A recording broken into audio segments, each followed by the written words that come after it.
Kind of noun, इसम की किस्में कितनी हैं? 5। इन पांचों के नाम नंबर वाइज लिख दिए गए हैं। Number 1 proper noun, number 2 common noun, number 3 collective noun, number 4 material noun, number 5 abstract noun. English में इनको ये जो लिखा है ये कहे जाते हैं ये, और उर्दू या अरबी में इनको क्या कहा जाता है इनके नाम आगे लिखे हुए हैं। देखिए, प्रॉपर नाउन को इसमें मार्फा, कॉमन नाउन को इसमें नकरा, कलेक्टिव नाउन को इसमें जमा, मटेरियल नाउन को इसमें जिन्स, एब्स्ट्रैक्ट नाउन को इसमें कैफियत। अब हर एक की तारीफ और उसकी मिसाल पे गौर करते हैं। देखिए, प्रॉपर नाउन यानी कि इसमें मार्फा। इसमें मार्फा किसे कहते हैं? किसी शख्स का या चीज़ का या कस्बा या गांव का मखसूस नाम हो। जैसे मौलाना आज़ाद वाज अ फेमस लीडर। मौलाना आज़ाद साहब एक मशहूर रहबर थे। तो इस मिसाल में मौलाना आज़ाद साहब कौन है? ये प्रॉपर नाउन है। क्यों? क्योंकि यह नाम उनका ज़ाती नाम है, मखसूस नाम है। मौलाना आज़ाद जब बोला जाएगा तो मौलाना आज़ाद से कोई दूसरा मौलाना मुराद नहीं लिया जाएगा, बल्कि मौलाना आज़ाद ही मुराद लिए जाएंगे। तो ये मौलाना आज़ाद को इस मिसाल में क्या कहा जाएगा? Proper noun. क्यों? क्योंकि ये इनका मखसूस नाम है। अच्छा, अब बात करते हैं कॉमन नाउन की। कॉमन नाउन को कहते हैं इसमें नकरा। इसमें नकरा मतलब नाम होता है लेकिन वो किसी का मखसूस नाम या ज़ाती नाम नहीं होता है, बल्कि ये कह लीजिए कि वो प्रॉपर नाउन की किसी तरीक़े से उसकी सिफत बयान करता है। मिसाल देखिए, Suhail is a teacher. Suhail एक उस्ताद है। तो ये टीचर यहाँ पे क्या है? Common noun. क्यों? क्योंकि जो ये टीचर है ये इसका ज़ाती नाम नहीं है, बल्कि ये इसका सिफती नाम है। ये टीचिंग करता है। लेकिन ये सुहेल बताते खुद क्या है? ये एक प्रॉपर नाउन है। क्यों? क्योंकि ये इसका ज़ाती नाम है, मखसूस नाम है, और ये टीचर इसका मखसूस नाम नहीं है। तो टीचर इस मिसाल में कॉमन नाउन और सुहेल क्या माना जाएगा? Proper noun. कलेक्टिव नाउन यानी कि इसमें जमा। इसमें जमा किसे कहते हैं?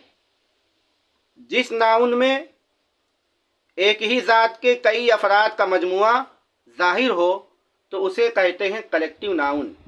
जैसे अवर टीम, ये क्या है? टीम। टीम है, क्लास है, लाइब्रेरी है, और इसी तरीके से फैमिली है, आर्मी है। तो ये तमाम अल्फाज क्या हैं?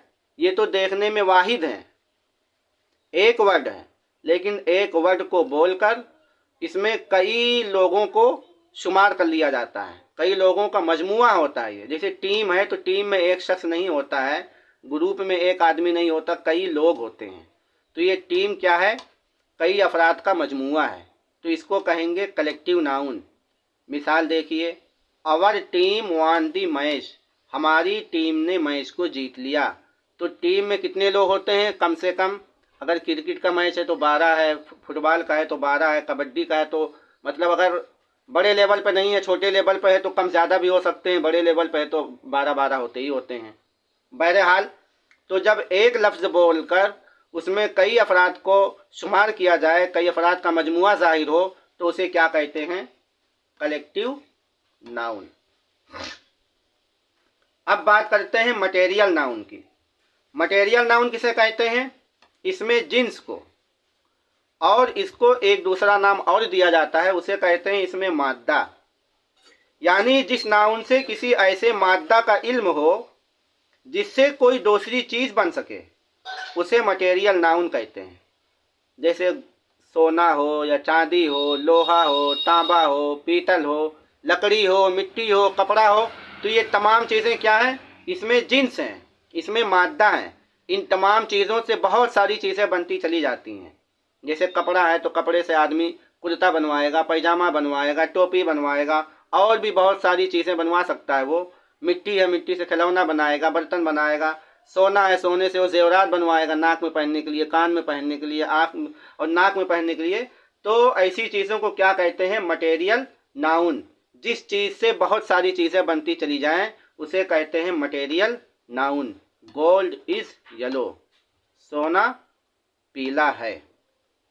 तो ये हो गया मटेरियल नाउन। अब बात करते हैं एब्स्ट्रैक्ट नाउन की। एब्स्ट्रैक्ट नाउन को उर्दू और अरबी में क्या कहते हैं? इसमें कैफियत। जिस नाउन से किसी भी शख्स या अशिया की भलाई, बुराई, हरकत, हालत, हिकमत, कैफियत और अमल वगैरह जाहिर हो, तो ऐसे इसम को क्या कहते हैं?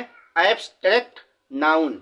मिसाल देखिए लिखी हुई है, honesty is the best policy, ईमानदारी एक बेहतरीन हिकमत अमली है।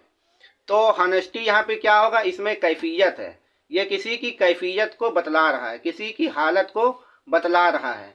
इसमें कैफियत यानी कि एब्स्ट्रैक्ट नाउन को ना तो छुआ जा सकता है, ना चखा जा सकता है, और ना ही जो है उसे देखा जा सकता है।